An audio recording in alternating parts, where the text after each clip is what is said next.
네, 안녕하십니까. 미제렉입니다. 오늘은 모니터 스피커 구매 가이드 영상입니다. 오디오 인터페이스와 마찬가지로 모니터 스피커 역시 음악 작업을 한다면 필수 장비 중 하나일 것입니다. 좋은 소리를 있는 그대로 녹음하는 것 역시 굉장히 중요하지만 그 소리를 정확하게 출력해주는 것 역시 음악에 있어서는 굉장히 중요한 부분이겠죠. 자, 그럼 바로 지금부터 시작해보도록 하겠습니다.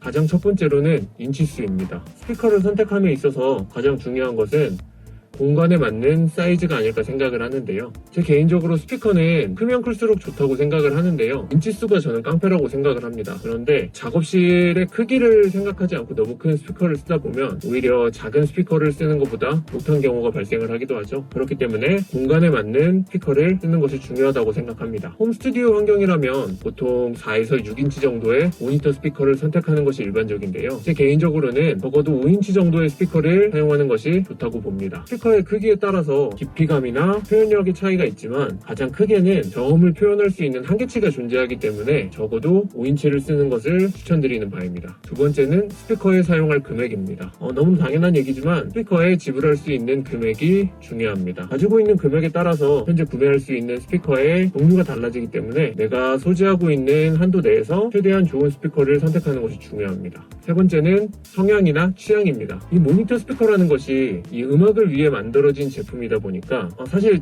제 개인적으로는 어떤 제품을 쓰더라도 음악하는 데는 지장이 없다라고 생각을 합니다. 모니터 스피커인데 작업하는데 지장이 있다고 하면 그건 사실 모니터 스피커라고 부를 수 없는 스피커겠죠. 그런데도 이 성향이나 취향 이런 게 왜 중요하냐면 이 음악이라는 부분에 있어서는 이 취향이나 성향 그리고 장르 같은 것들이 굉장히 중요하기 때문입니다. 그리고 그것들이 모니터 스피커 회사마다 그리고 작업자들마다의 취향이나 개성이 확고하기 때문입니다. 스피커의 제조사나 스피커들마다 성향이 확고한 제품도 있고 굉장히 중립적인 성향을 가지고 있는 제품이 있기 때문에 내가 좋아하는 소리나 내가 하고 있는 장르 내가 원하는 소리를 들려주는 제품을 선택하는 것이 굉장히 중요합니다. 좀 전에도 말씀드렸다시피 이 음악이라는 부분에는 굉장히 취향이 많이 반영이 되기 때문에 저는 이 부분을 굉장히 중요하다고 생각을 합니다. 그리고 모니터 스피커 자체가 굉장히 오랜 시간 작업자와 함께하며 사용을 하는 제품이기 때문에 더욱이 이 부분이 중요하다고 생각을 합니다. 네 번째는 액티브 타입이냐 패시브 타입이냐 둘 중에 하나를 선택해야 합니다. 액티브 타입의 스피커는 스피커 안에 앰프가 들어있기 때문에 별도의 추가 장비가 필요하지 않습니다. 패시브 타입의 스피커는 이 스피커 안에 앰프가 없기 때문에 앰프를 구매해서 매칭시켜야 합니다. 현재 출시되고 있는 제품들은 액티브 스피커의 비율이 압도적으로 높은 편이긴 한데요. 그럼에도 불구하고 현재도 패시브 타입의 스피커는 꾸준히 출시가 되고 있죠. 액티브 스피커의 장점이라면 앰프가 내장되어 있기 때문에 금액이 저렴하고 추가로 구매해야 할 장비가 없다는 점인데요. 패시브 스피커의 장점이라고 한다면 반대로 여러 장비들과 매칭을 함으로써 소리의 변화를 줄 수 있다는 점이죠. 액티브 타입이냐 패시브 타입이냐의 이 타입 이외에도 스피커의 출력 방식에 따라 2웨이나 3웨이 혹은 동축 등의 종류가 나뉘는데요. 이것은 다음 시간에 좀 더 자세히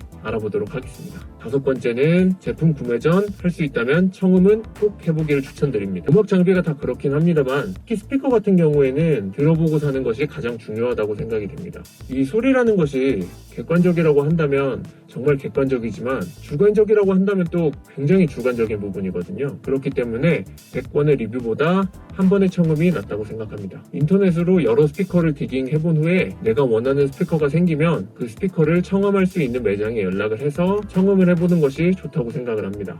사실 가장 좋은 것은 내가 작업을 하는 내 스튜디오에서 그 스피커를 듣는 것이 좋지만 그 여건이 따라주지 않는 경우가 거의 대부분이죠. 제가 개인적으로 추천드리고 싶은 방법은 구매하고 싶은 스피커가 생기면 그것과 비슷하거나 많이 비교가 되고 있는 스피커를 두세 종 정도 한 번에 청음을 하시는 것을 추천드립니다. 또 그렇게 듣다 보면 실제로 들었을 때 나에게 와닿는 스피커가 달라지기도 하거든요.